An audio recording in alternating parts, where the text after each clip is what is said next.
if you start the game with Spellseeker, Soul Ring, an island, and a swamp,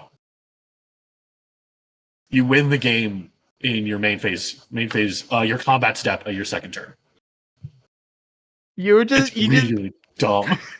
You're just going through this step. Chase is out here writing a dictionary on how to do it.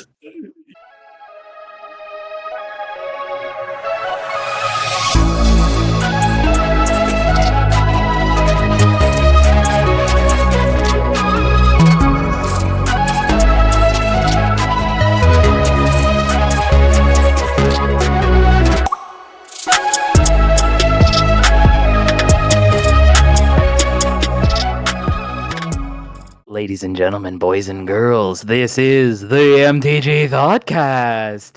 As you've noticed, I'm not Joseph. I'm John. You know who I am, but look at these folks I have here. Welcome to one of our first of maybe potentially more community spotlight episodes. Definitely not just because Joseph and Jared were unavailable for recording. Oh, hello everybody. Thank you so much for watching. This is John. I'm the host of the MTG Thoughtcast today. I am joined this evening or morning or whatever time you're watching. I don't care when. We've got two of our star community spotlight members here of our Discord channel. You've probably seen the both of these here. These are both of some of our active users on our Thought Clash Live series, which we just had an episode post about just recently. You should check that out if you have not. So somewhere on my screen here, we've got the Data Priest of Growth Spiral himself, Chase. Hi. Hey there. It's me. I'm Jared's brother, and I make mistakes when I play Magic. It's fine. It's, I thought a sorcery cast at instant speed. Don't worry about it. And my signature spell happens to be Growth Spiral. You don't have every rule memorized? God, no. Oh, you play Magic? Name every rule. I've read a portion of the rules document. It's let me tell you. It's entirely too long. Oh man, I think in 2010 when I first started playing, I gave it a shot and was like, nah, let's just give it a go. I have it on my phone for reference. I like an ass when I pull that out. Anyways, who are you? Love that. And joined with us today is our other Thought Clash Live member as well, the Mr. Fish himself. The other Chase. Yes, Chase I'm too. also Chase. So I go by Fish in the Discord. You'll see me a lot of the times on the Thought Clash Live episodes rocking my Marnius Calgar deck and my love.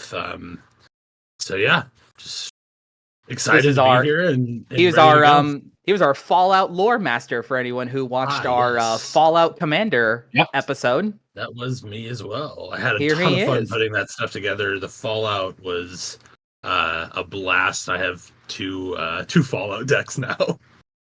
Yeah, because you bought Dogmeat, right? I bought Dogmeat, and my Master Transcendent deck that was turned into my CEDH deck. I was actually able to fully put back together the Mothman minus 3 cards. So I decommissioned Dino Vomit and put the sleeves on the Mothman. That's fine. Sick. That's fine. Yeah, I figured we can see less dinosaurs. Yeah. Hey, and you know what? Hey, what a great segue to not only talk about Commander-related stuff, but before we get into our Commander-related stuff, don't forget, for you all that are here, if you'd like to be part of this wonderful community that we have, join our Discord in the link down below. That's where we're always hanging out all the time. It's where we do our spell table nights, both on and off stream. We have tons of fun doing those. And thanks again, as always, for watching here on YouTube. So if you would like to do likes and comments and subscribe, you tell I'm really bad at doing this. This is why Joseph is the better spokesman. I can't do this kind of thing. It feels, I've done a little bit of it, and it always feels like, oh, I have to do that.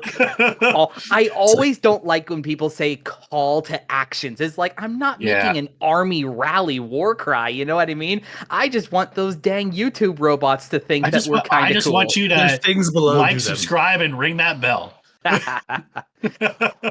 All right, gentlemen, we are here to bring up a really cool topic. That's like one, it's very cool for me. It's one of my favorite aspects about this game, and I thought this would be a good topic to be discussing about since we've got two of our prominent gameplay episode members here with us today. We're diving into combos today.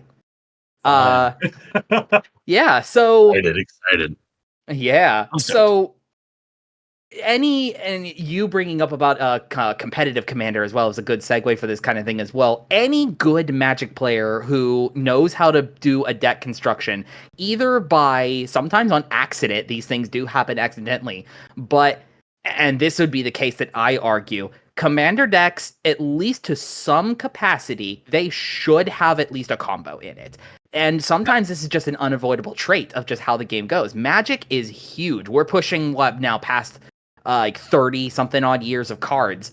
Thousands of unique versions of cards.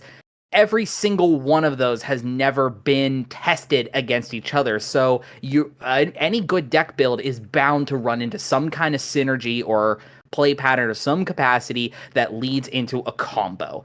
And this can be broken down into a couple different dichotomies of what a combo is that I would like to talk about this. But what do you two feel about combos? Where do you sort of lie as far as like how you feel about people either including combos on purpose or like what happens, the sort of feeling that happens when you just like stumble into something accidentally? I mean, stumbling into something accidentally is probably the ideal because it's that lightning bolt moment. Like, oh, this does this. I actually got to have that recently with a combo I'll discuss later. But I've become more recently in deck building and playing more and kind of playing at a higher power level. Like I've become more used to them and understand like they're an important part of deck building because you really do need ways that are like surefire ways to cease the gameplay, because a lot of other methods to end the game can be non-deterministic or they just take a long time to get to. Because if you're doing like life totals, like you gotta get to like minimum 120 life points. That's a lot. Yeah. And sorry, John. No. Go ahead, please. Go ahead. After you. I really I like combos. The happy accident combos are really fun to find. You know, the Bob Ross style where you're like, oh, I can do this. Wait, that means that this is happening, and then oh wait, I might be able to win the game. I like that. But I think this just keeps happening. Yeah, it's like, oh, this is I'm gonna draw another 4 cards right now. What? Wow. Touching cards. I think that combos belong in the rule 0 conversation. If you're gonna have a conversation before you start playing, I think that yes, decks have combos. The severity at which they go off is where that rule 0 comes out. Exactly, I agree. Yeah, this sort of topic about like how combos interact, this sort of goes hand in hand with the parallel of like where your deck power level is. If you have done a deck construction in such a way that your main strategy, your goal, the thing you're trying to work to, either with what your commander does or the cards that you have included in your 99, that is definitely a determining factor in how strong your deck is. You know what I mean? Are you a like blue, black, red competitive scale? You've got the partner commanders and your whole goal is to find, play, and tutor while hold up counter magic for stuff like Thoracle. You know what I mean? That is a completely different scale of power level as compared to like accidentally like including into your deck of some capacity of like what I'll get into, like a synergy combo of like, oh, I can do a quick blink on this thing in response to this other trigger that goes off, and now these two things synergize super well together. And that's vastly different ends of the power scale. So power ranking your deck and combo like level and like where your deck building is, those are a hand-in-hand conversation. I agree with that 100%. Yeah. Like, and I think also just like does this like I have a combo but it doesn't like deterministically win the game.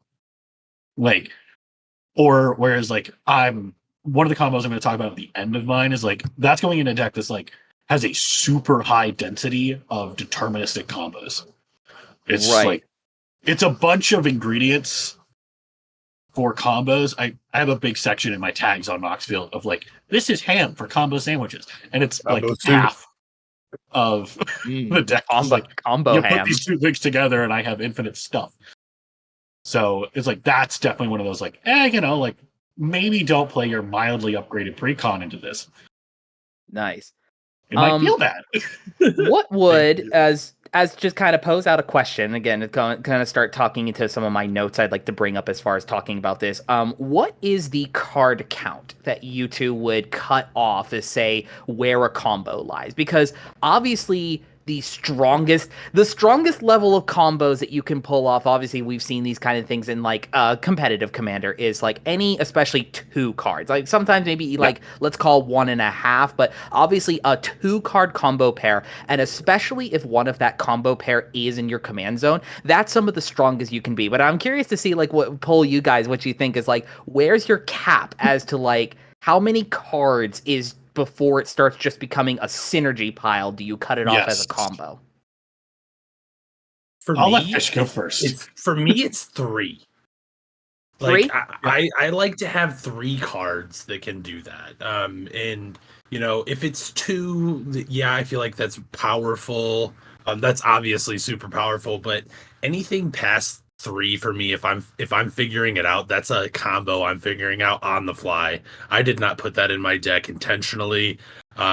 They just all happen to be on the battlefield at the same time, and I'm like, oh, this works really, really well together. Let's do it. Yep. And I'm just popping things off.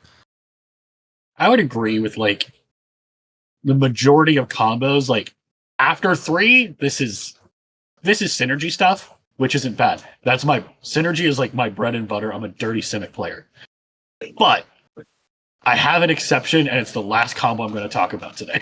Oh boy, yeah, I've got you there. Yeah, I'm in the same boat. Like I would even go a bit more lenient. I would say probably right at that tail end of maybe 4.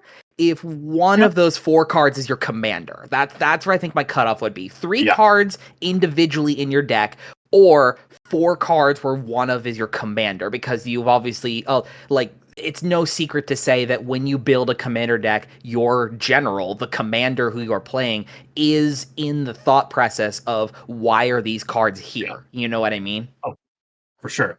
I honestly, different subject, but I'm like, I think the commander decks that like, this can just fully work without the commander. I'm like, well, what was the point then? Yeah. The commander is the unique flavor. It's the thought process why that for that logic and reasoning is why Golos had to die, and I will never forgive Wizards for that. Yeah, it's like, come on, guys. You gave us this guy and then took him away so fast. I know. Rest in peace, my baby boy. So I would like to put out this idea that I came up with this little tier list, I suppose it would be, of like what a combo, the dichotomy of like where your combo would lie. I say combos kind of fall into about 3 different step categories. I'd like to brief that on that real quick. So for one, a combo can be a synergy combo. This is a combination of cards that does create a engine or synergistic play pattern, but does not have a definitive set endpoint.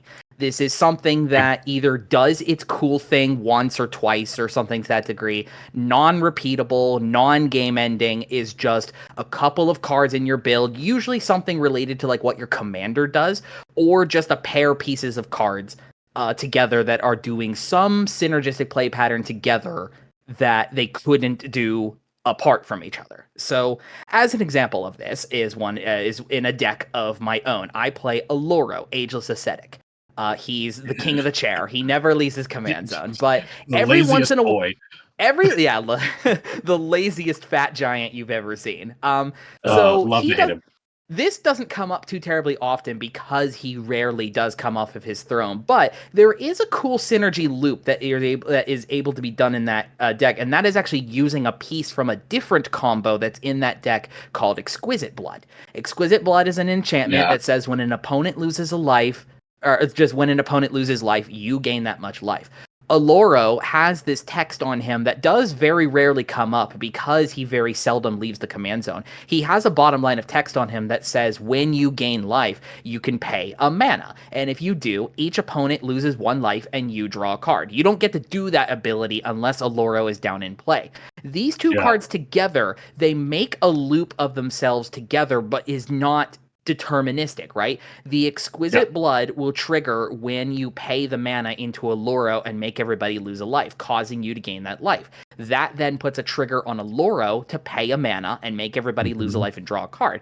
This is obviously not, it doesn't loop because you have to have that mana at a time. So you get this synergy where for as much mana as you have, you get to drain everybody for 1 and draw a card. Obviously, in your upkeep step, that has to end eventually. So it's a cool synergy. Yeah, it's a cool synergy the two cards can pull together, but it does not create a game-ending state. Yes. Yeah. That makes sense. So that's a synergy combo. The next one I want to talk about is a looping combo. This is a set of cards, again, either like 2, 3, or something 10th degree, whatever, that between themselves can be stopped and interacted with, and also just, again, do not cause a direct end of game action. So this would be a combo that people will be described as, I make infinite whatever. Those kind of game combos don't themselves directly end the game. They require another external piece to get going. My example on this is another combo that I run, a card combo in my Aura's Voltron deck.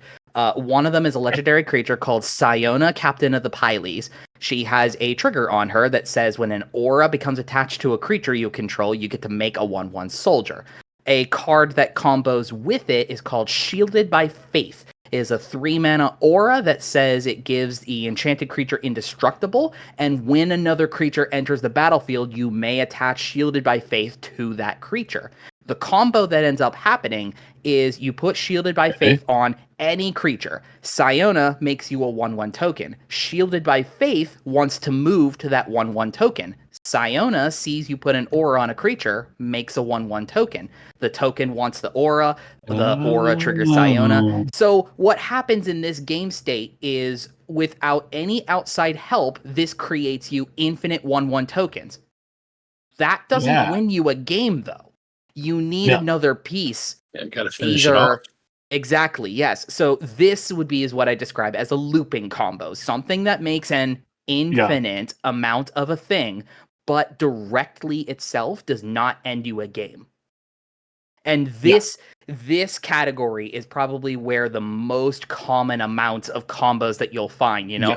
I have these 2 cards and they make me infinite mana. I have these 2 cards and they make me infinite sacrifice triggers. I have these 2 cards and they make me infinite creatures. Without that external third or 4th piece to get it like progressing, these don't end you a game.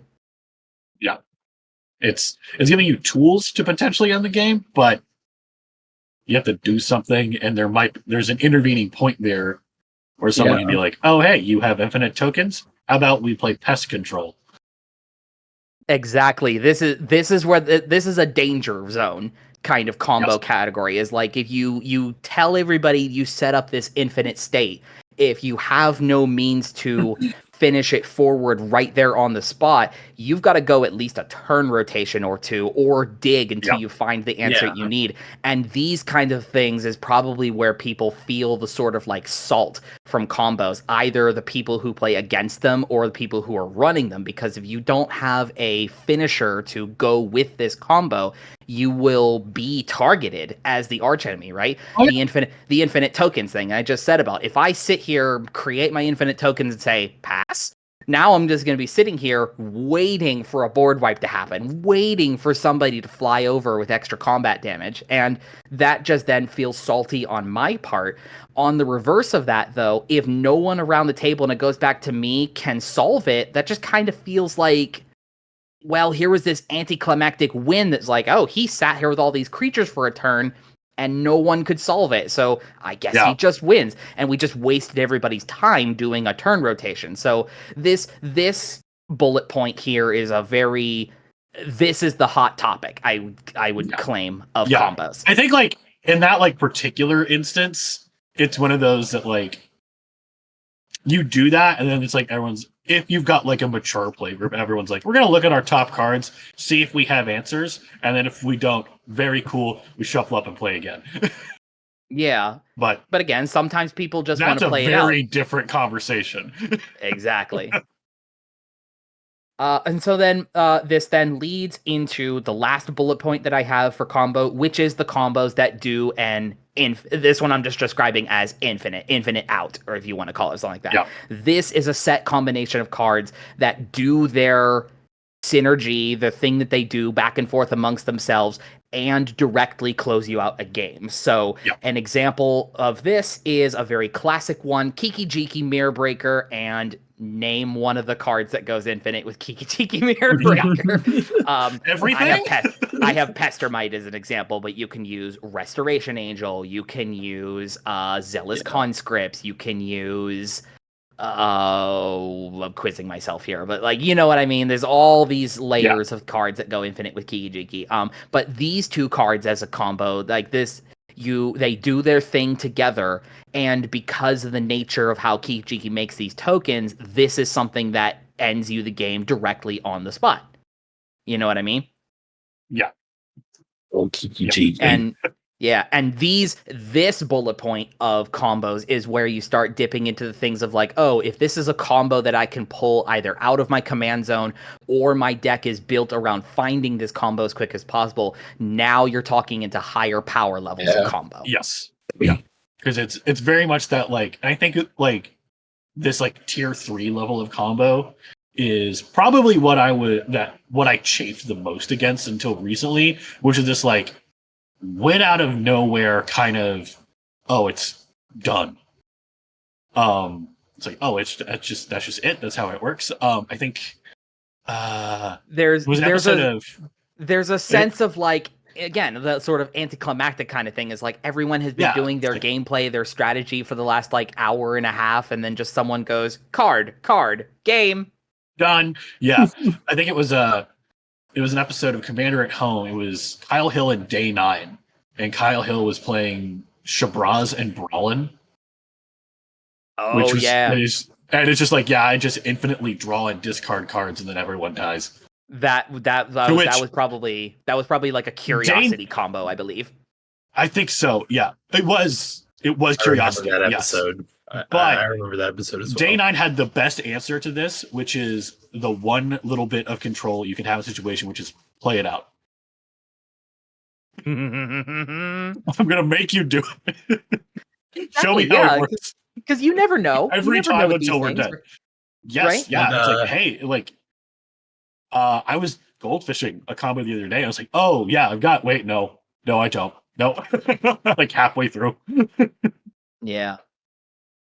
So you won't, like most especially casual people, you will not be stumbling into these combos that create game-ending infinite loops all the time.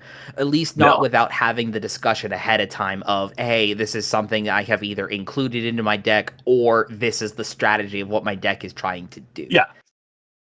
But these are still important categories to be aware of when it comes to deck building, because especially if you learn real quick with discovering about into combos that certain combinations of cards, they're going to have repeated elements in their card selection. You know what I mean? Mm-hmm. Like, name how many different infinite combos you can do with Ashnod's Altar. You know what I mean? Like, Ashnod's Altar is the backbone of a lot of sacrifice engine combos. I think I run Ashnod's Altar in half or more of my decks.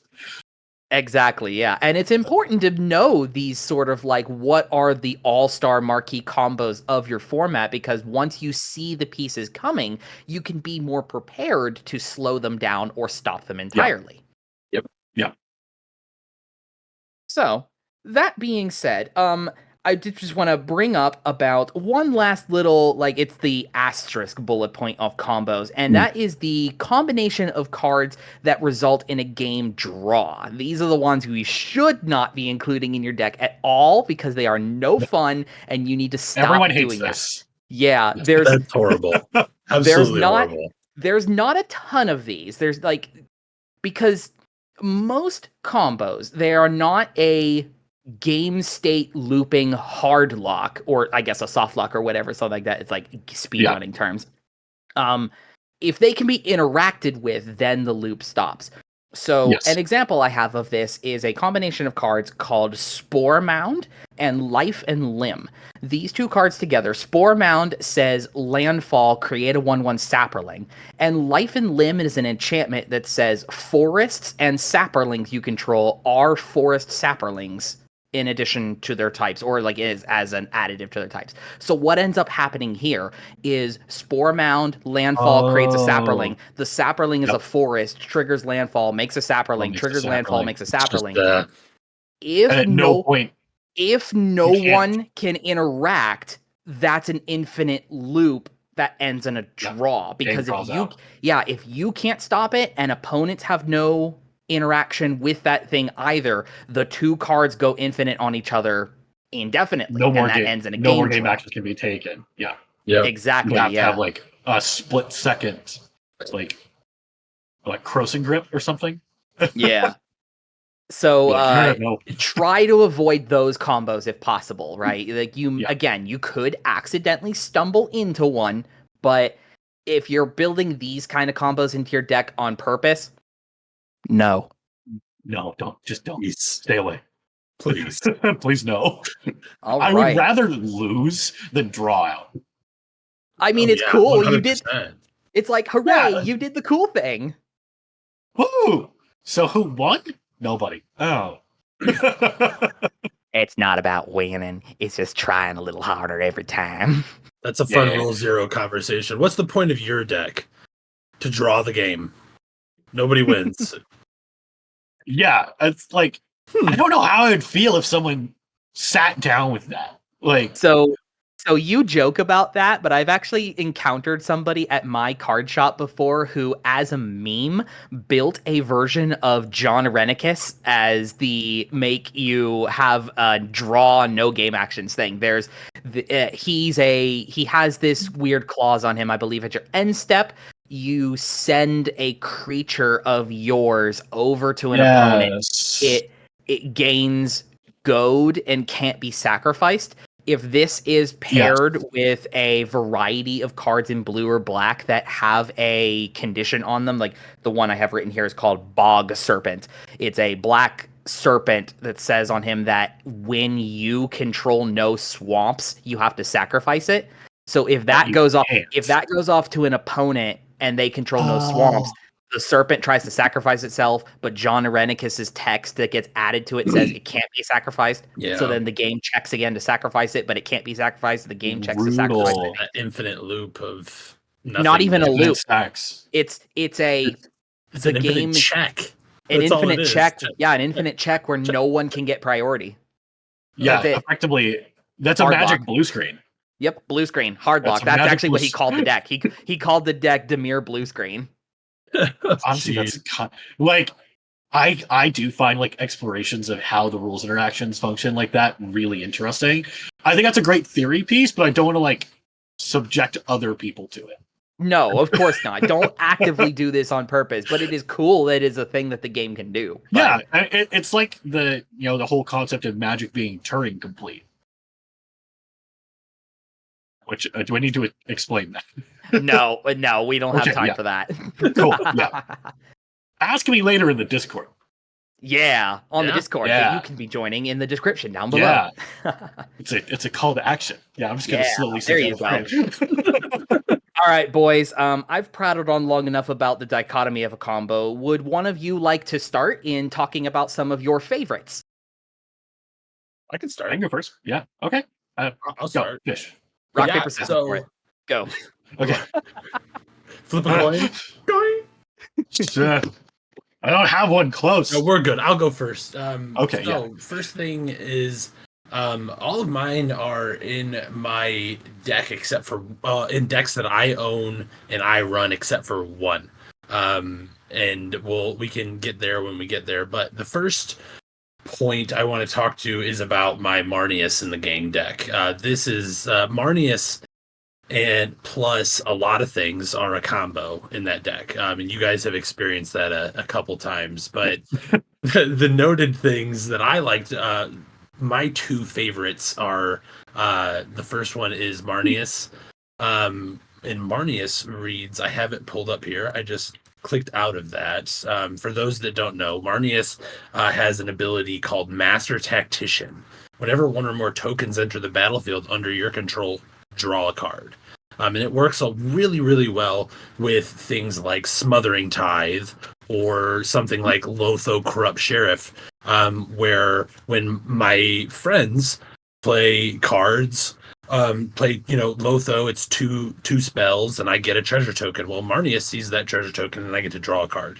And that's really what that deck's about, drawing and drawing and drawing. And same thing with Smothering Tithe. Someone wants to pop off, and draw 20 cards in their turn. Well, guess what? I'm going to create 20 tokens and draw 20 cards with you. Yeah. It just makes for a lot of really fun. Cool interaction. Your card draw, our card draw. Yeah. And the other one happens to be with Ashnod's Altar. And then something like Nadir Kraken that allows me to draw, as long as I can generate a token with Marnius on the board and draw a card, I can have that infinite loop of drawing my deck and getting to things, and possibly playing like a Mirkwood Bats, and that'll ping everybody as I'm creating and destroying tokens. There's or something else that's really, really cheeky I like is the Approach of the Second Sun, when being able to cast that and then draw it on that same turn and cast it again for a win is it's a lot of fun to be able to pull off, and to see people to see your friends be like, oh, we got this. Oh wait, maybe we don't. Maybe we don't. Maybe he's gonna draw more cards. Oh dear. That's a very good example of that card cutoff limit I was describing about, because all of these things he had mentioned about, could any of it be possible without Marnius? No, because he is the card draw mechanism in the loop. It's built around him out of the command zone. Exactly. Yeah. So that's where my theory I have like I said, came into mind, that I feel that like 4 cards as the cutoff point, but if one of those 4 cards is your commander, then you're still, in retrospect, kind of still doing a like 3-ish card loop. Yeah. I mean, definitely Marnius Calgar. He's very much a card to me that I feel with more modern design. He wasn't released that long ago. What is it? 2022, 2 years ago? Yeah, a couple of years ago now. This Master Tactician, if he was released next set, would say do this once a turn. Oh, 100%. 100%. No way would this be just whenever you make a token, draw a card. Sure. Yeah. This was this 40K was I feel like this beginning of this really insane period, and they've kind of they're oh shit, we can't do this. It always is wild to me to think about when you play this deck, when you play this card, that Marnius was the backup commander for that deck. He was not the focus. Inquisitor, you know what I mean? Was the main commander, the head commander in that deck, and he's still in the 99 because he's got great synergy. But I mean, you build the deck around Marnius, and it's whoa, night and day. It is absolutely busted. It's so hard to contend with. Yeah. Chase, you got one now? Yeah, I do. So this comes from my sweet darling, Alayla Artful Provocateur. Not the new one. We don't talk about that one. And this is Enduring Renewal, Ashnod's Altar, plus a creature that you can cast for 2 colorless mana. My usual target is Mirror Retriever. So Enduring Renewal is this old enchantment. That it's 2 white. It says play with your hand revealed. If you would draw a card, reveal the top card of your library instead. If it's a creature card, put it into your graveyard. Otherwise, draw a card. So if you play this, you're not drawing any more creatures ever again. And the last bit of text, which is important. Whenever a creature is put in your graveyard from play, return it to your hand. Okay, Ashnod's Altar, Sacrifice a creature, pay 2. Oh, goody. Enduring Renewal, puts it back in hand. And Perilous Mirror, which is my normal target, says when this creature dies, ping something, any legal target for 2. Haha. So, and I believe it was a 3-player game with you and Joseph, John, that I actually got to pull this line off. I think I remember that. It's been a hot minute since that game, but yeah, I remember you doing it. Yeah, and it's like, I think Joseph would just like awestruck. He's like, this is a sorcery speed combo.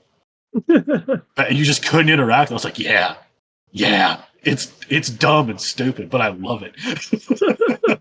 Yeah, and that's kind of cool that it has a flexibility point on that. Like obviously the crux of this combo is the Enduring Renewal and the Ashnod's Altar. It's that third piece that can be somewhat flexible. If you have any kind of so card, many options. If you can find like an artifact creature at 1, this generates you mana as well, doesn't it? Like colorless mana. Yes. Exactly. You can go positive mana on this.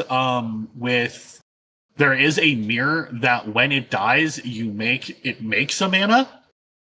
So you can go positive. You can go positive 2. With cost reducers, you can get Moonsilver Mirror, I think. Maybe Moonsilver Mirror. Yeah. I'm thinking Cathodian, but that's 3 mana. Mirror Retriever, I can just bring all of my artifacts out of my graveyard back into my hand. And with cost reducers, like this is a very core combo to how that deck functions. And actually, it's like certain decks, like you do one thing. Mirror Moon Vessel? Yeah. Mirror Moon Vessel. Yeah. There we go. The whole deck breaks down.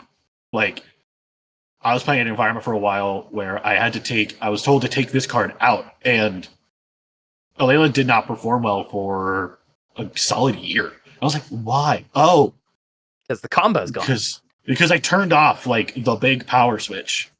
And it was like, oh, well, of course it doesn't work right. Knock that dial from 8 to 6. Seriously, it was awful. And when I put that back in, I was like, oh yeah, I remember why I had this. Because like you have a Layla down, it's like, okay, every time you recast that mirror, you make a fairy. So this is one of those like little, this is more of an engine than a deterministic combo, like high synergy combo, because you can tack on a bunch of extra pieces that can win you the game. Or just give you an overwhelming number of resources. I'm moving away from my microphone. I shouldn't be. It's okay. We're professionals. Very professional. Community Spotlight episode, guys. Community Spotlight. I'm totally going to be invited back. No, it's all good, man. You're great. We're having so much fun. This was probably the first like real combo that I ran in something. That wasn't. Okay, technically, I think the very first was like an Esper Curse Lockout, but that was back when I played one-on-one Magic with Jared, and we were just in arms race to see who could be the most toxic. Is that why he delved into red so that he could burn you faster? No, yes. So burn decks. Jared made me a mill player because he was playing Selesnya Uber life game. You two were just metagaming yourselves. Yeah, I was like, well, you can't put more cards in your library. So the meta was policing itself for sure. I'll play mill. Just brutally. It was awful. Oh, that's great. So what I have determined from the two of you of what we have begun with is that Ashnod's Altar is definitely the backbone of a lot of these loop combos. Yes. So I might as well talk about mine. Why not? So Ashnod's Altar combo number 3. So this is, again, a combo that I run in a deck of mine. This is in my Arami of the Dead Tide deck that I almost had the pieces for that other evening when I was trying to bargain my way out of not dying. I had almost all the pieces down. I just needed the altar, but I exiled it to my impulsive demonic consultation. But yeah, that was... It's okay. So obviously, Ashnod's Altar, we've talked about that a bunch now already. My 2 other pieces that this is a part of is a wacky little equipment called Nim Death Mantle. The Death Mantle itself, the Death Mantle itself costs 2, and it has an equip cost for 4, but you won't ever really be doing that. What it does is that it gives the equipped creature +2/+2, it gives it Intimidate, and makes it a black zombie. Not addition to its other types, but that's not relevant. The point is that it makes the zombie out of whatever's equipped to it. What's important about this equipment is the triggered ability that it has. It says when a creature dies from basically from your battlefield, when you have a creature die, you can pay 4 mana. And if you do, the creature comes back from your graveyard to the battlefield with the Nim Death Mantle attached to it.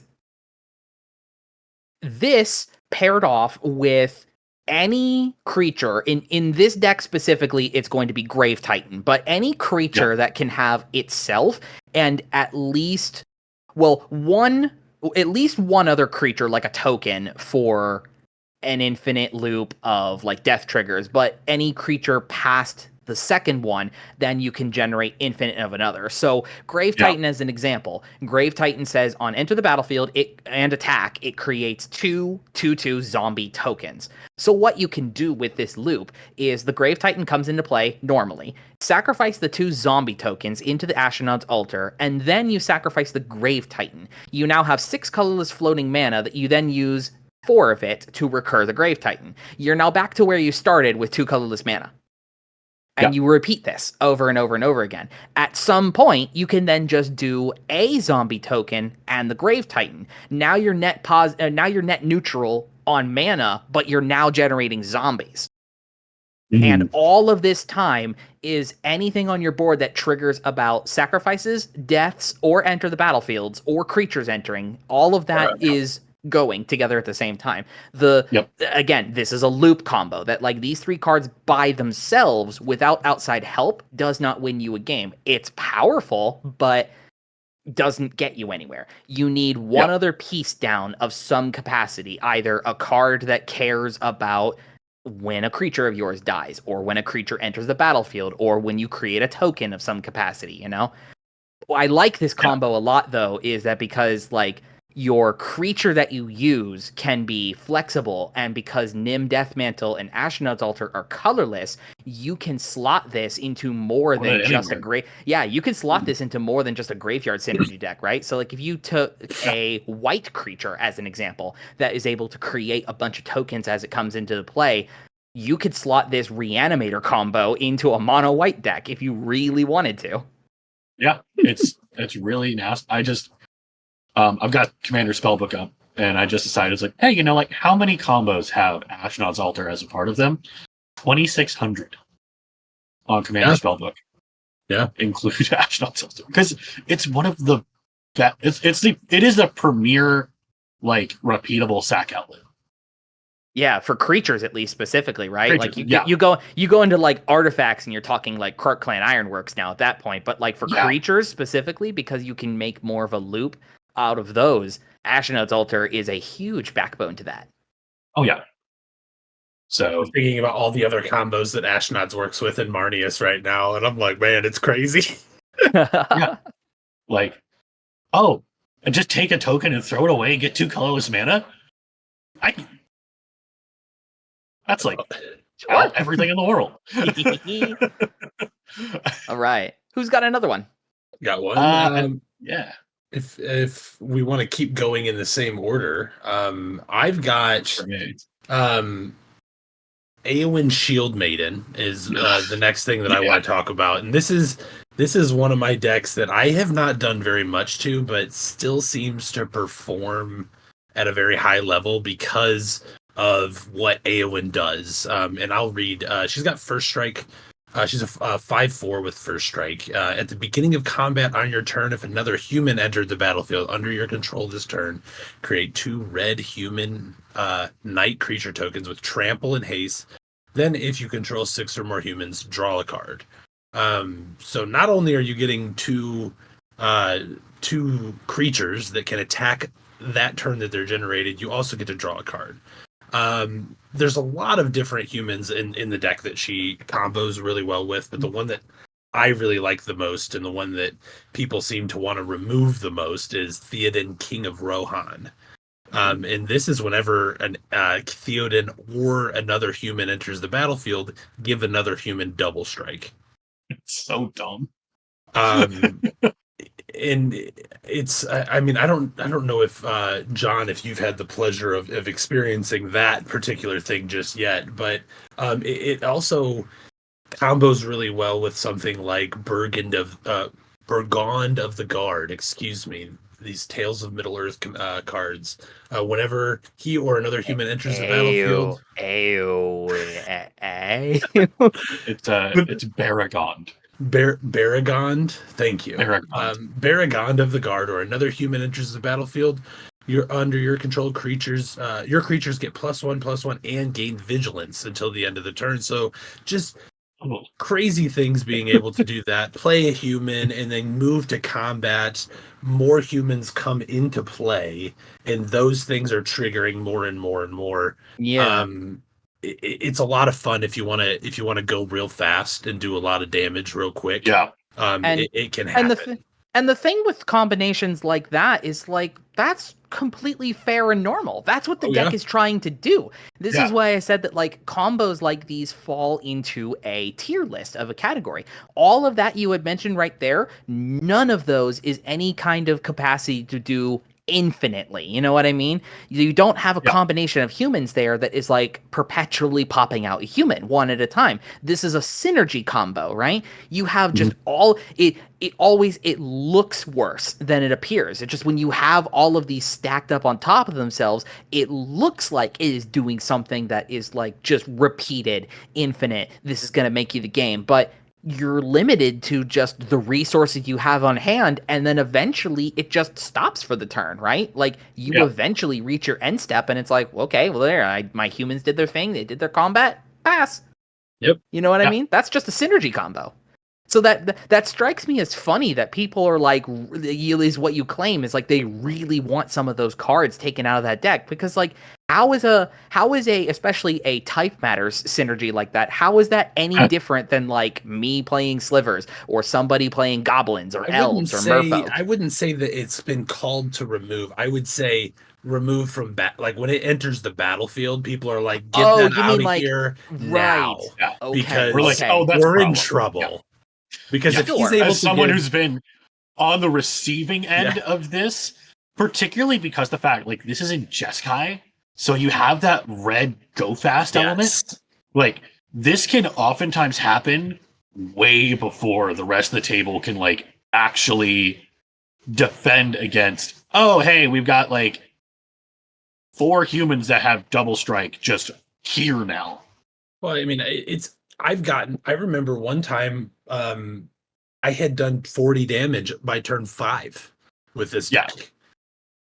So it goes. It's just bonkers that it's able to do that, and that was with double striking and giving things, probably some anthem effects on board and things like that. But it's like it can sneak up on you if you let it.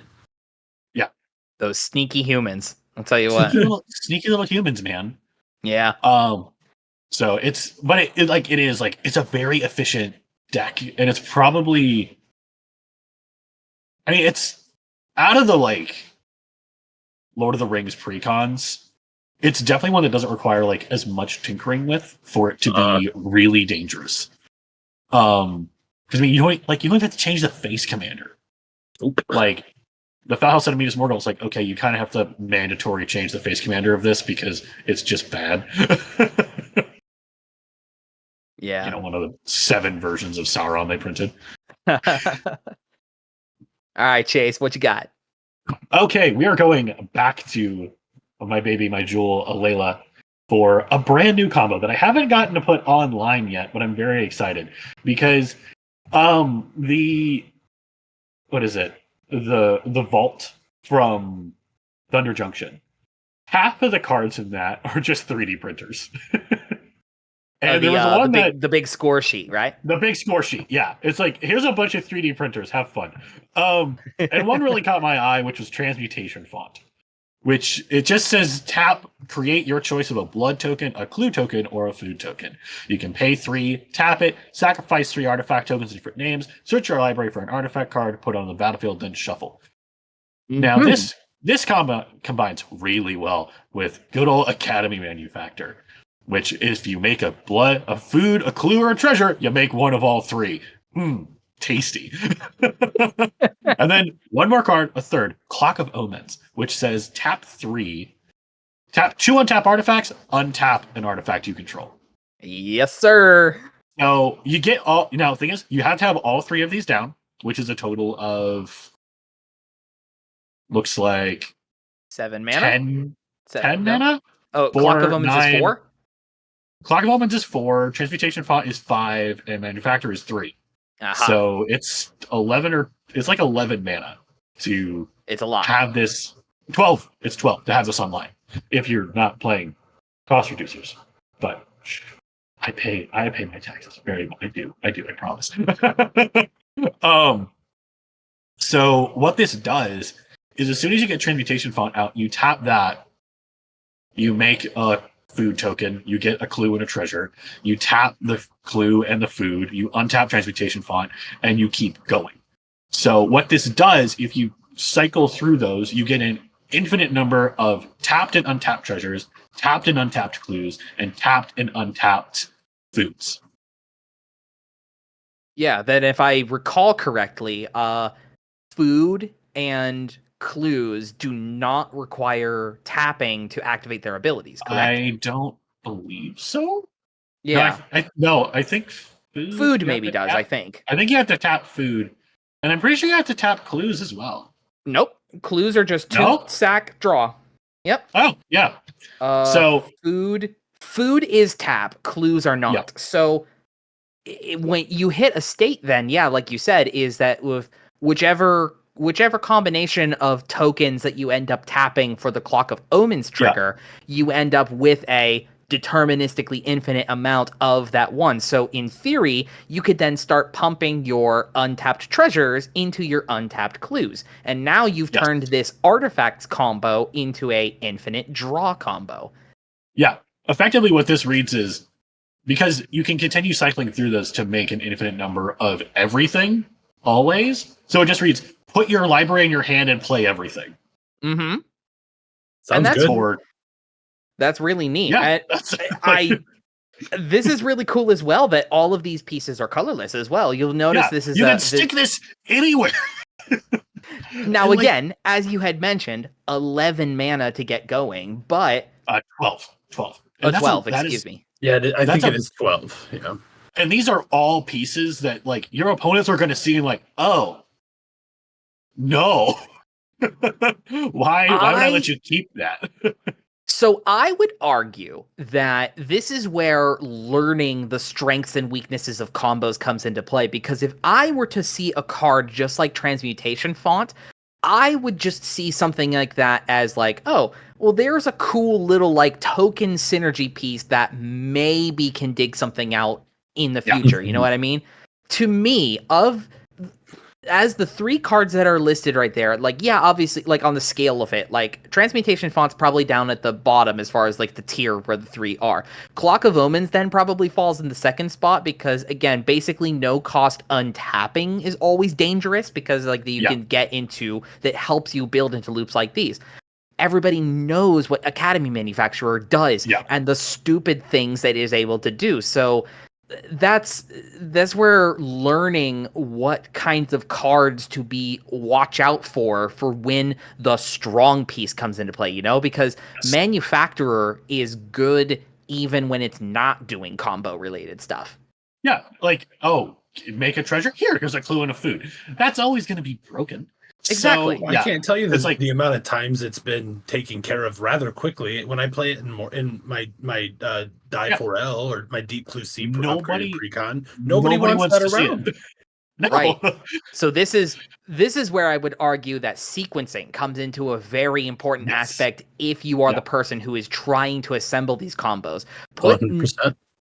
Power scale the cards that you are trying to combine together and determine to yourself, okay, if I was staring these 3 whatever cards in the face, of them, which one would be responded to more? You know what I mean? And then that helps you with gameplay that you can then wait or like you're not slamming these pieces out super fast, because then you have an actual chance to fire off these combos and not have the feel bads of like, well, I got 2 of my 3 pieces down, but because one of them was Academy Manufacturer. Nope, they said no to that one. Or play cost reducers and play them when no one thinks you can play all 3 in the same turn. Exactly. Yeah, you either have to sequence or go all in. Yeah, which I mean, going all in is what Alayla is built around. I think if I were able to get it all online, I have a cost reduction for artifacts of -5. So I could theoretically, if I had everything out, play this for free on main phase 1 of a turn. It's pretty whack. Oh, it's dumb. It's really That's dumb. Bonkers. That's a good but one. But again, it's like that's a lot of setup, you know? It's like I've got to get a lot of specific cards on board and they stay there. They have to stay there. And in this very wrath heavy format that we have now. That's how it goes now. Is you can't you always you have to just like assume that nothing stays on your board longer than a couple turns at a time. Yeah. Which is why big funny one-shot combos can be an interesting play pattern to go into, and this will segue into one of my favorites. It's not one that I play personally. This is in my wife's deck. And this is like a combo. It's this one's a strange one. It is a weird gray area combo between this does an infinite out, I suppose. Like this knocks out a player, but it only knocks out a player without any external help. So this uses her commander of the deck, which is Kalia of the Vast, a Mardu-colored human cleric that on attack, you get to put an angel, a demon, or a dragon into play, tapped and attacking. Not necessarily the defending player, but likely going to be whoever is open to you at the time. And it's 2/2 with flying. That's what Kalia is. This can be comboed into a one-shot effect with a demon called Master of Cruelties. Master of Cruelties, I believe its casting cost normally is 5. It's a 5 Rakdos colored demon. It is a 1/4, I believe, with first strike, death touch, and it cannot attack except alone. Like it has to attack alone. It can't attack with anybody else.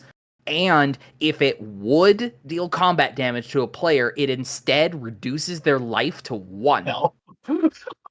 What the heck? The fair thing, the fair way, so the fair way that Master of Cruelties works is that you have him down on your board. He has to attack alone. The first strike death touch means that your opponent either has to go to 1 or guarantee lose a creature in combat, right? Because first strike death touch is that wacky tobacco combo of touches a thing in first strike and then dies before it receives damage itself. That's the fair way to use Master of Cruelties. The cool little layering trick that you can do using this with Kalia is that when an effect like Kalia, and this can actually apply to any of these kinds of cards that allow you to put a creature into play tapped and attacking, any attack restrictions that the creature has, they're now bypassed, because as you're putting this thing into play tapped and attacking, you are now past your declare attacker's step. So when Master of Cruelties is cheated into play off of Kalia, you are now attacking with these 2 creatures, bypassing Master of Cruelties' attack restriction. And that's important because when this goes into somebody's battlefield unblocked, the first strike on Master of Cruelties happens first. That's him to 1, and then drops Kalia him to 1. Kalia hits for 2. Disgusting, and I love it. It's why you can never leave your board empty against a Kalia of the Vast. You never know if Master of Cruelties is going to be part of that. Now, this sounds busted strong and wacky, and it is. This knocks out 1 person. However, without the means to pick up Master of Cruelties back to your hand, that's it. It's a one-shot effect. Yep. But what a way to get somebody. It's a really clean one-shot. It's a very clean one-shot. Just go 1 punch! And that's the interesting thing with Master of Cruelty. It doesn't matter how much life they have. But Celestial life gain doesn't matter. Your life don't get a 1. Now. Right. Oh, I It's just love it. it's the combination of all of these keywords on things together, right? Like this kind of thing normally wouldn't do at any of this kind of thing at all if the Master of Cruelties did not have First Strike. The fact that it assigns its replacement effect before Kalia would ever deal her combat damage, Yeah. that's the whole reason this combo works the way it does.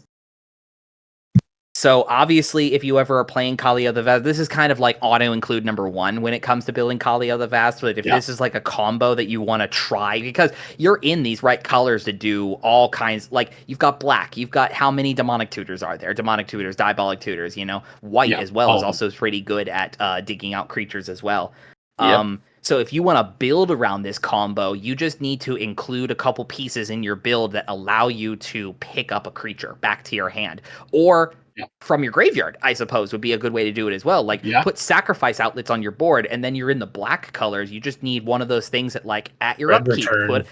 Dread Return, Palace Siege, name something else in like white or whatever that, like, say, hey, at your upkeep, put this creature back in your hand from your graveyard. You know what I mean? Well, I mean, white is flicker colors as well. Well, flickering back into the battlefield really wouldn't do you much. You definitely need it back in your hand to be able to fire this combo more than once. Yeah. And unfortunately, then the problem then becomes is, like, once you do it and pick it back up into your hand, everybody now knows it's coming. That's why this is such a fun, tricky glass cannon thing. Is like, you catch somebody off guard with this once, if you try to do it again, it's never gonna land. Never. And then everyone's definitely afraid of you the rest of the game. Precisely. All right. Why don't we round table about one more, and then we will move to our wrap up. So, Fish, what else you got for us? Sounds good. This last one is, I think I'm going to go over the one for my CDH deck, the food chain combo. Yeah, boy, here we go. This is a lot of fun. And the Master Transcendent is, for folks who might not know, is a new Fallout Universes Beyond commander, and reads, when the Master Transcendent enters the battlefield, target player gets 2 rad counters.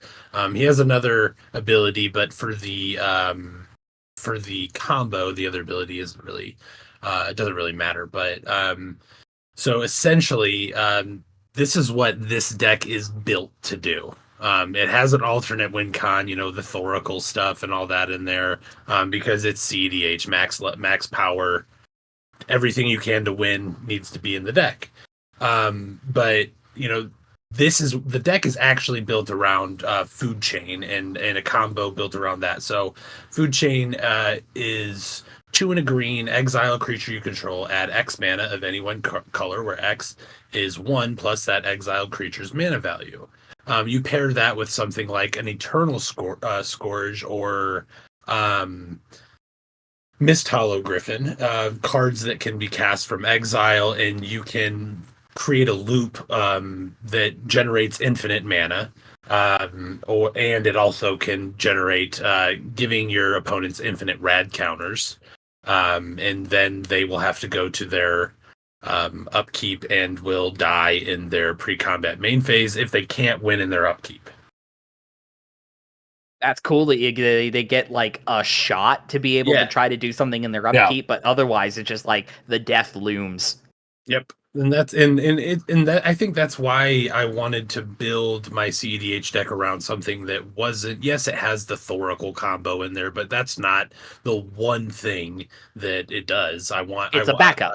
It's the backup. If I can't give everyone infinite rads and then watch everyone melt away, then it's okay. I'll win with Thassa's Oracle too. Yeah. You heard it here first, dear folks. Fish prefers to have all of us melt away in disintegrated ash, and then he would prefer to flay his own knowledge. Yeah, 100%. Yeah, makes sense. Nah, food chain's a real cool one. Yeah, I've been deciding if I want to throw a couple of those cards that go infinite with the food chain into my own deck that I have my own copy of food chain in. It currently does not, like, my build with food chain in it is just food chain but fair. There's no cards in there that go infinite with it. But I've been thinking the idea, because that deck kind of is a combo build, and it's like, well, why don't I just include a backup piece in here in case the battle cruiser, this you guys have played against it, this has been my battle cruiser Surak build. It's technically it's a combo deck too, technically, but I've never fired that per se. But I've thought about putting just does big dumb things anyways. Just the big dumb idiot things, exactly. I thought about putting some of those food chain combo cards in there as well, because it's like, it's strange because, like, on the one hand, it's like, oh, well, if I get this combination of cards, then fantastic, because 90% of that build is creatures anyway, then cool. I've got this fantastic engine that I just slam all my creatures down really heavy. But on the other hand, when food chain's not around, I've got a squee that doesn't help me. Yeah. You know what I mean? It's weird, and that's where the power scaling of the pieces of these combos come into play, because, like, just Squee, just Eternal Scourge, just Mist Hollow Griffin, these are not cards that really help or actively do anything important to your deck strategy. So it's like, how many of them do you throw in there to try and get down into this one piece of the combo? Yeah. The fine line. Food chain is a really cool piece. And there's a fine line between too many pieces to push it to that and building around that, as opposed to keeping it, as you've said, battle cruiser. And that deck's fun to play against. It's so much fun. So much fun to play against. One of these days, I'll fire off Primal Surge, and y'all are gonna be so disappointed when you just win on when I just lose on the spot. Which I suppose that's its own combo in and of itself, I suppose, because I have that deck built around Primal Surge. You know what I mean? Yeah. All right. Who's next? That's it on food chain from me. Okay. So what I want to talk about, it's an exception I mentioned of the 3 to 4 card rule. Oh boy. This is 8 cards, but one of them is your commander, and you only need one of them in hand. And you can fire this off with the right setup on turn 2 without super fast mana like Mana Crypt.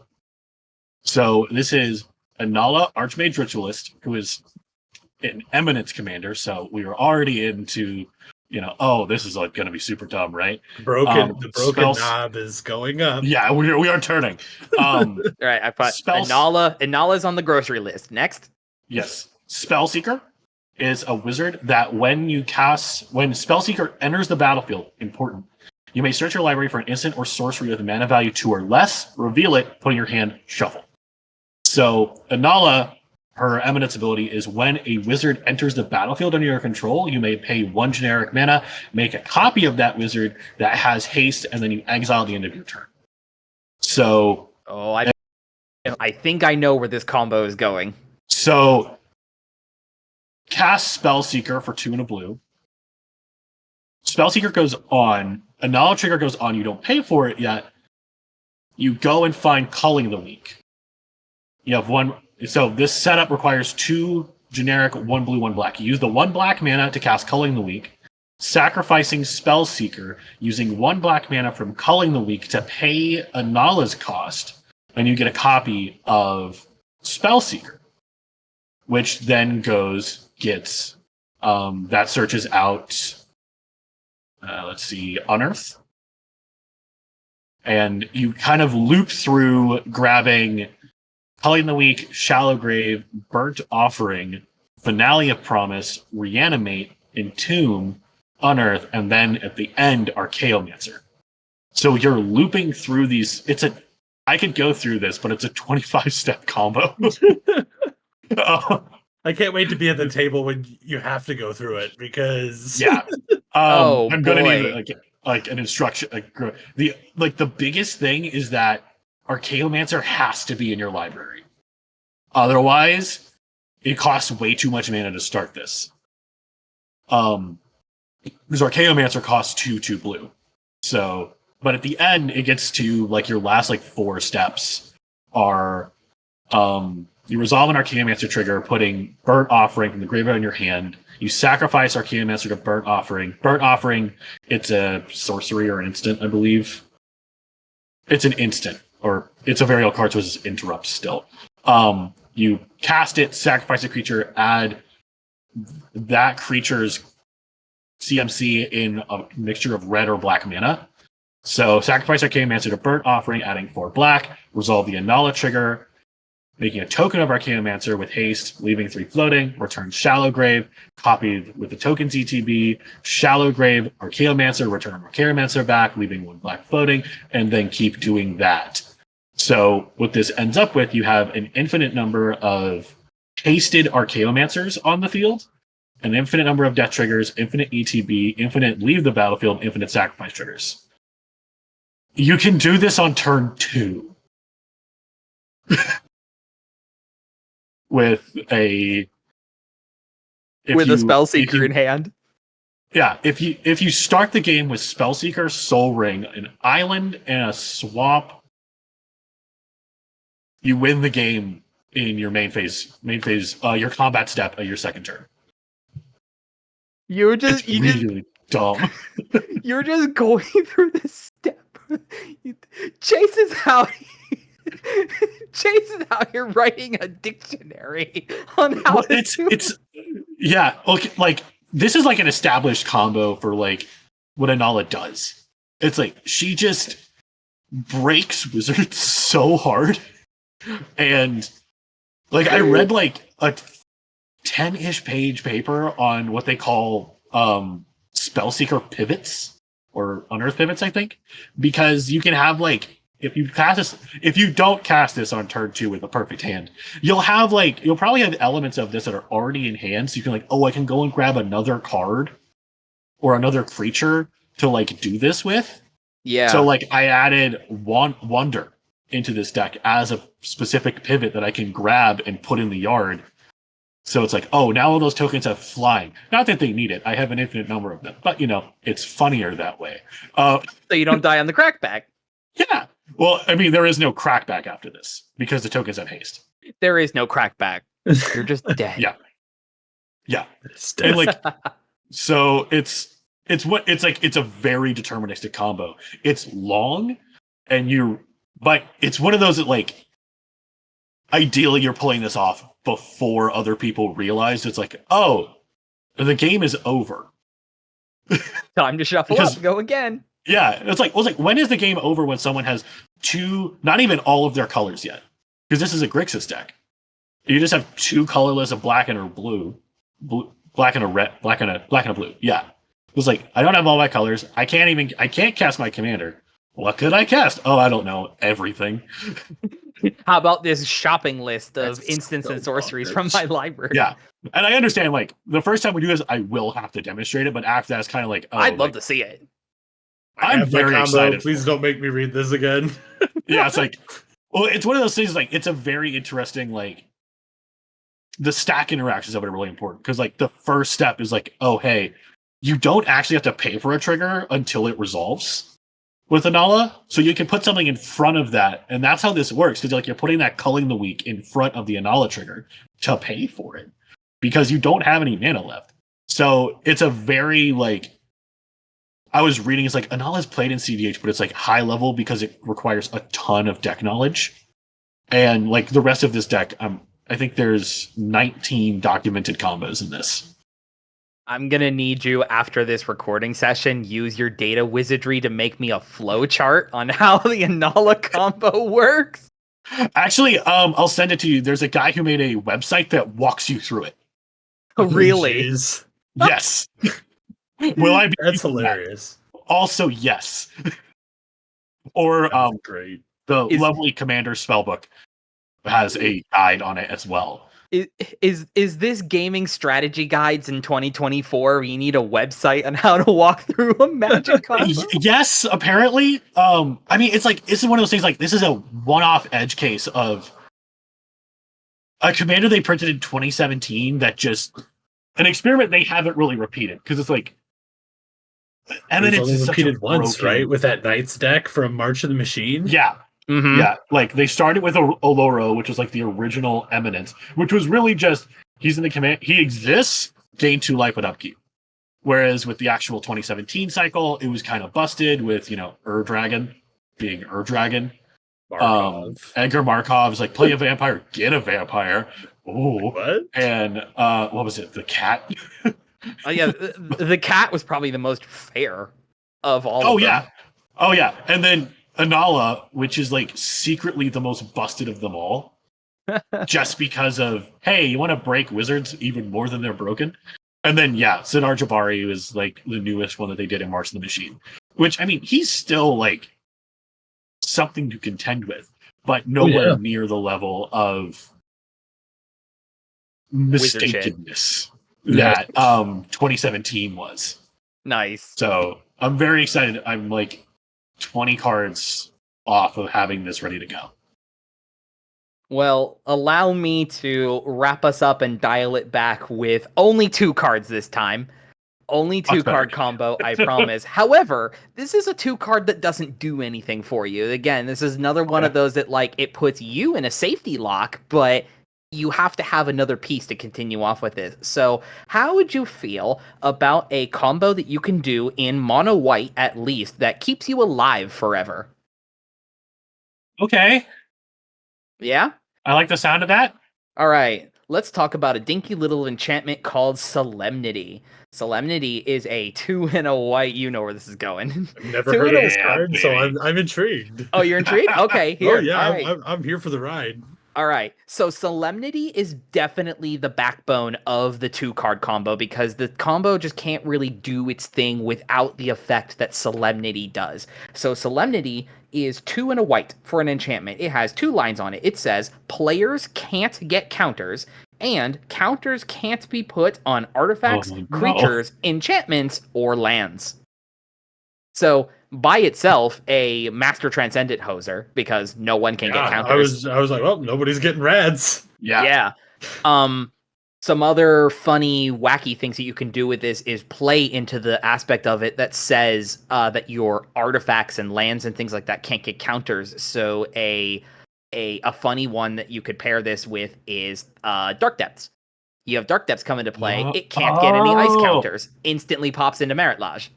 So that's funny. That's an active. Oh, that's funny. Yeah, that's an active combo that you can do with Solemnity. The lock you out of dying comes in the form of another enchantment. This one is swappable with, I think there's about 2-ish other enchantments that do this one. The classic one to pair this with is Phyrexian Unlife. Yeah, there it is. Yeah. Phyrexian Unlife is also an enchantment. It's 2 and a white. It's an enchantment, and it says, you don't lose the game for having 0 or less life. A second line then says, as long as you have 0 or less life, all damage is dealt to you as though that source had Infect. And Infect deals damage to players in the form of poison counters. Poison counters. If you have Solemnity, you cannot receive counters. Yep. It's so you just a deadlock. Just a deadlock. Yeah. You can't take damage anymore until either of those 2 enchantments are removed. Now, or you deck yourself. You can still lose the game in a wacky kind of way, I've noticed, because there's this quirky little behind the scenes rules with how Commander works that is something to keep in mind if you play this kind of combo or if you play this older artifact creature called Platinum Imperion. Even if your life total can't change, commander damage is still tracked. And if you still take what would be enough commander damage, you can still lose the game that way. So you're not completely 100% safe from commanders. But for 90% of what the rest of your opponents would be attempting to do, this 2-card combo, the other piece that you could swap out from Phyrexian Unlife is another weird white enchantment called 9 Lives. It does a very similar thing. It like prevents damage to you and puts counters on itself equal to that damage prevented. Solemnity will work in the same way because the counters can't go onto the enchantment. So this is the repeatable or the repetition part of this combo that you can do. Solemnity is definitely the backbone piece that without it, the other 2 cards don't really do anything. And you're in the enchantment. Like, these are 2 mono white enchantments. If you put this into an enchantment style deck, you can absolutely keep these safe with some kind of like copying abilities if you have blue or shroud things, right? In mono white itself alone, you could pair this with a Greater Auramancy. That's a mono white thing you do. Greater Auramancy, all your other things have shroud, and then Solemnity, and then Unlife. Now your hard lock damage combo can now no longer be targeted by anything. So this is a really cool one. But again, it doesn't win you the game. It gives you the security to help you set up your own win, or at the very least, you just sit there not being able to take damage for the rest of the game while everyone else eventually decks themselves. Well, and in white, there's also ways to recur those enchantments. So if somehow they do get blown up, guess what? They can come right back. Yeah, exactly. That's silly. That's silly. Again, doesn't win you a game outright. You have to put some other backbone pieces into it. But unlike all these other combos that we have talked about today so far, this one gives you the time that you need to set up. The biggest issue when it comes to trying to actively win and be a combo player is you sometimes just don't have the time to set up that you need. Sometimes you come across, like, I don't know, somebody playing dumb Go Fast Humans with, like, Eowyn or, you know what I mean? Yeah. So or it's like having that. That happens. Get hawkballed. Yeah, hawkball can really get very speedy. Yeah. The fast fish. Hawkball be hawkballing. If people don't like put speed bumps in Hawkball's way, it's gonna get real silly real quick. Yeah. Well, gentlemen, I think we have prattled on long enough about card combos things. Do either of you you have any other closing thoughts on what we've talked about today? I think it's been a really interesting look through what some combos are. Of course, I really like that bit at the beginning of defining different tier levels of combos, and that'll be a definite way I think about it going forward. And I think just look into it, use tools to find them. I've been using it this whole time. Highly recommend Commander Spellbook. It's done by, I believe, fan content. It's a very good website. You can paste your deck list in, and it finds recognized and known combos that are there for you, and suggest cards you can add to give your deck a little bit more oomph. If you're you've been caught up in your pod's arms race that pretty much always occurs, and you're I need more outs. Yeah, I agree. The Commander Spellbook has helped me a little bit. I don't use it all the time.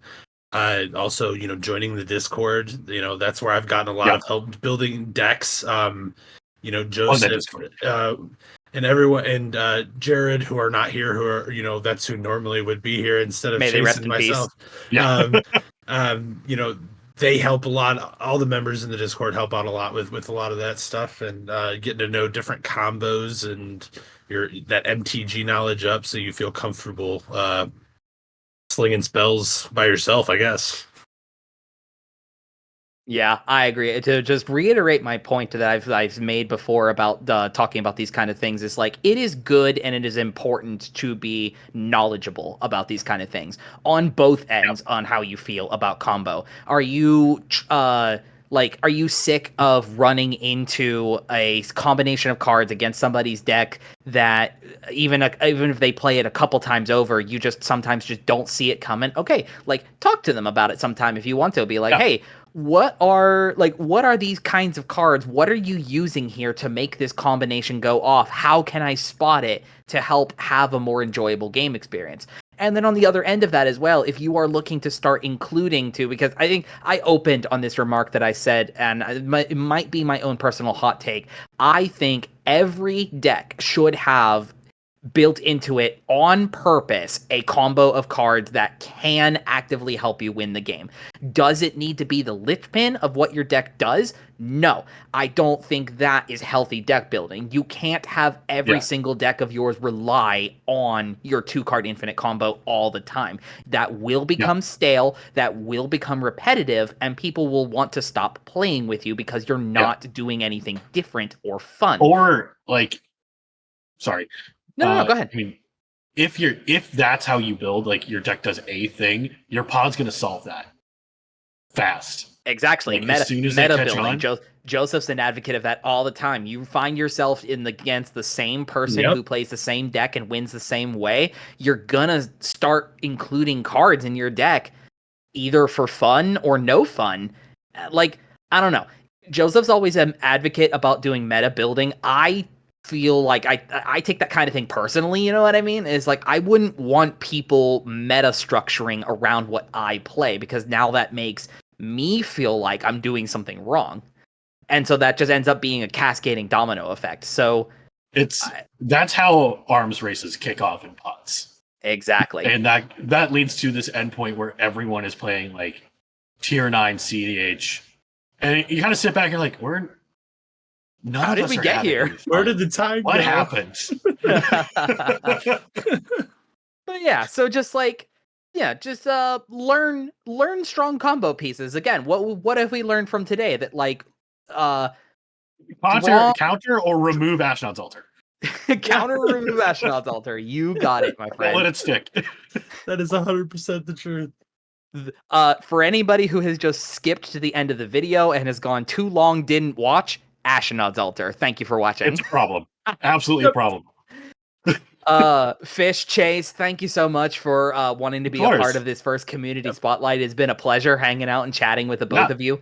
Thank you to all of you. Yep. Thank you to all of you who have stuck through and checked out all these combos. Let us know down below, what's your favorite combination of cards? Yeah. I love learning new combos about things. I am the combo meta of our group, after all, which you can, again, join up on our Discord. And we'd love to chat you up about these kind of things. Got a fun combo you want to play? Come hop in with one of our spell table nights. Us three here are pretty active and like being able to come out and play pretty much all the time. We've been getting a lot of new friends over here recently from both here and all of you, our good friends as our YouTube subscribers. And if you haven't already done all of that, call to actions. Like, comment, subscribe. Drop some likes. Drop some likes. Drop some comments. Yeah. We appreciate every single one of you. Chase, Fish, thank you. I have been John. Thank you so much for having me out. And you both are wonderful. Thank you so much for being here. And thank you to all of you who are watching. Thank you for watching the MTG Thoughtcast. And we'll see you next time for the next episode, the next combo, the next regeneration.